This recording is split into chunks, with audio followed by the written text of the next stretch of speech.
नौकरी ऐसी चीज है जनाब, जो मिल जाए तो बॉस का डर और ना मिले तो घर वालों का डर।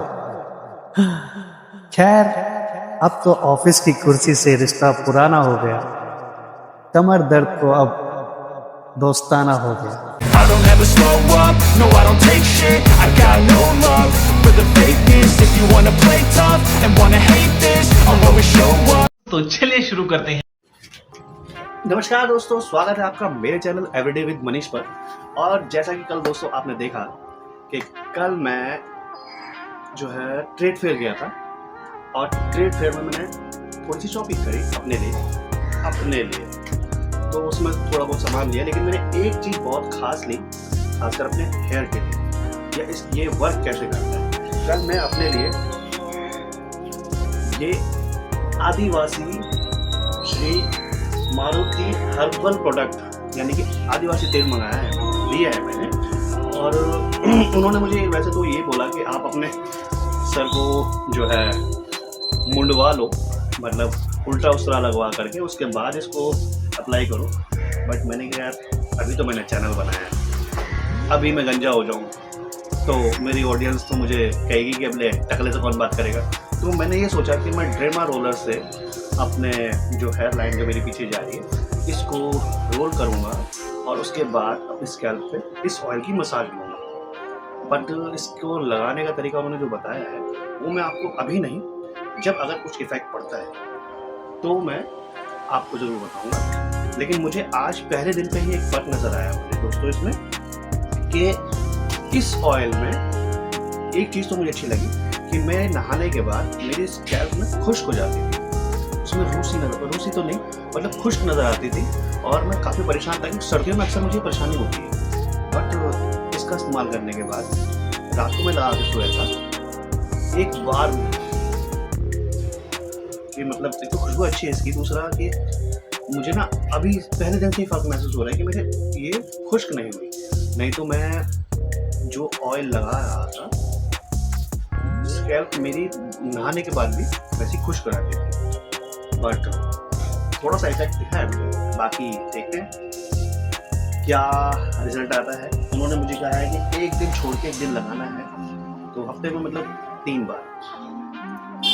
दुआ कीजिएगा ये वर्क करे। बाकी मैं आपसे ऑफिस जाके मिलता हूँ, क्योंकि अब मैं ऑफिस निकलने की तैयारी कर रहा हूँ। तो मिलते हैं ऑफिस में।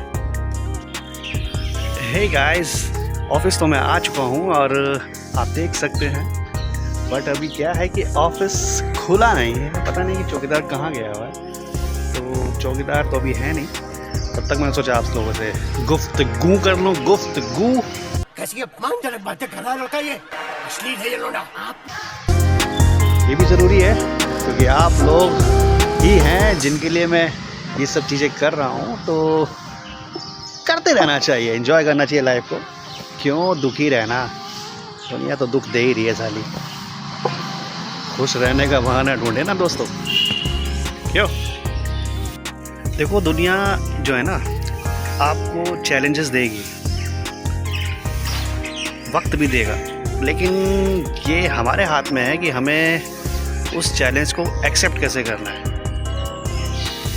कोई दुख से लेता है, कोई सुख से लेता है, बट मैं सोचता हूँ कि खुश रहना चाहिए यार।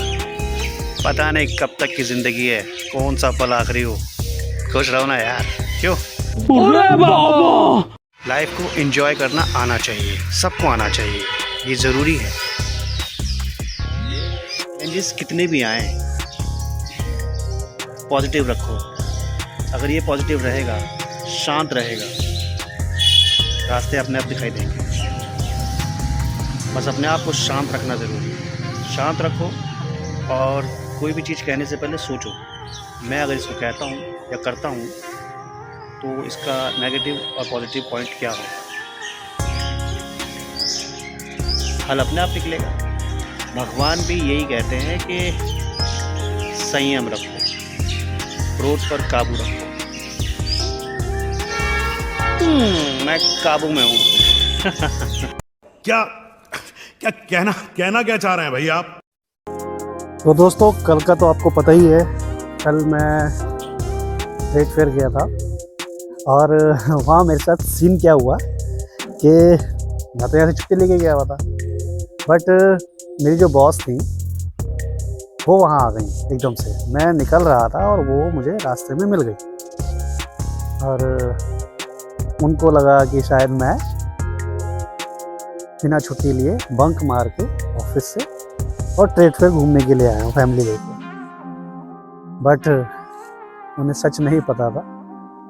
खैर, कभी कभी पोपट बन जाता है, कभी कभी शर्मा जी सोचते हैं कि हाँ वो ज़्यादा शाणे है, लेकिन किस्मत उनसे ज़्यादा शाणी है। लो सुना क्या, ये भी मेरी गलती है। तो शर्मा जी का कल पोपट हो गया।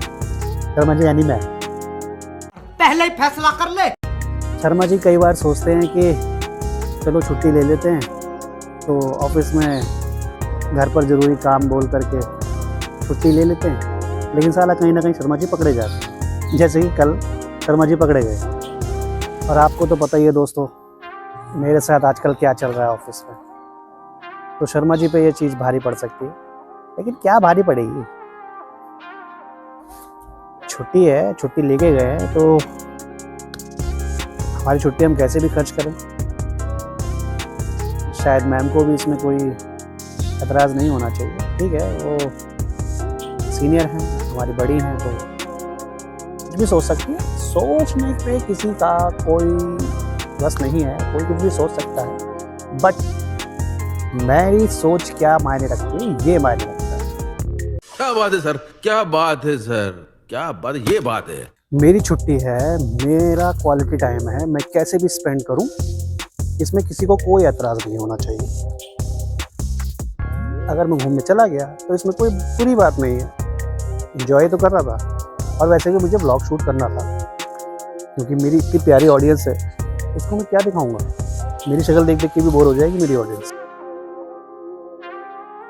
और वैसे भी ये जो डर होता है, ये मैंने अक्सर प्राइवेट सेक्टर्स में देखा है। गवर्नमेंट सेक्टर में भी अगर इस तरह का डर होगा तो साला फिर गवर्नमेंट सर्विस का फ़ायदा क्या है। ठीक है, छुट्टियां हैं हमारे पास, हम छुट्टी लेके जा सकते हैं। बट मेरे साथ एक बार सीन हो चुका है दोस्तों। मेरे चाचा जी एक्सपायर हुए 2022 में, और वहाँ मुझे महीने भर रुकना पड़ गया। आप यकीन मानेंगे, छुट्टियां होने के बावजूद मेरे पास छुट्टियां थी अच्छी खासी, कम से कम होंगी मेरे पास 200-250 छुट्टियां, और छुट्टियां ना काट कर मुझे 15 दिन के लिए सस्पेंड किया गया और फिर टर्मिनेट कर दिया गया। कोई रूल फॉलो नहीं किए गए उस टर्मिनेशन में, और कोई मैनेजमेंट नहीं थी।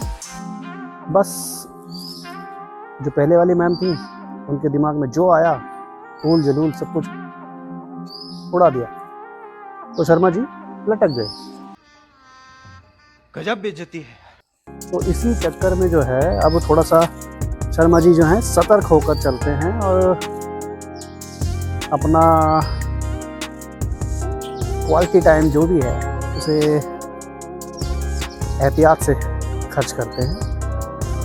पहले थोड़ा सी मानते हैं कि हम लापरवाह थे, लेकिन अब जब से हम सीनियर हो गए हैं और अपना समय जल्दी बोल, कल सुबह पनवेल निकलना है। हम कोशिश करते हैं कि काम पर अच्छे से बिताएं, कोई भी कामचोरी ना हो, क्योंकि अगर हम इस तरीके से जी चुराएंगे काम से तो हमारे जूनियर्स हमसे क्या सीखेंगे। तो इसीलिए अब जब हम जिम्मेदार हो गए हैं तो हमें थोड़ा सा एहतियात बरतनी चाहिए और सावधानी से चलना चाहिए।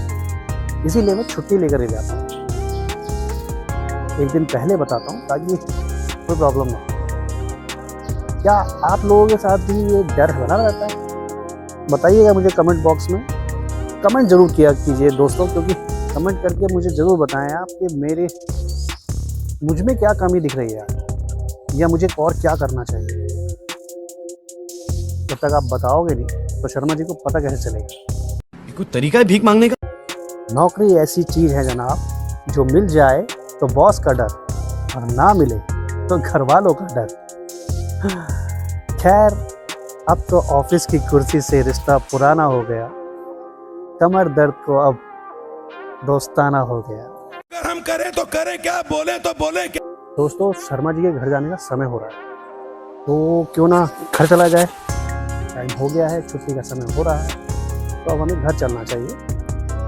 तो शर्मा जी को लेके चलते हैं।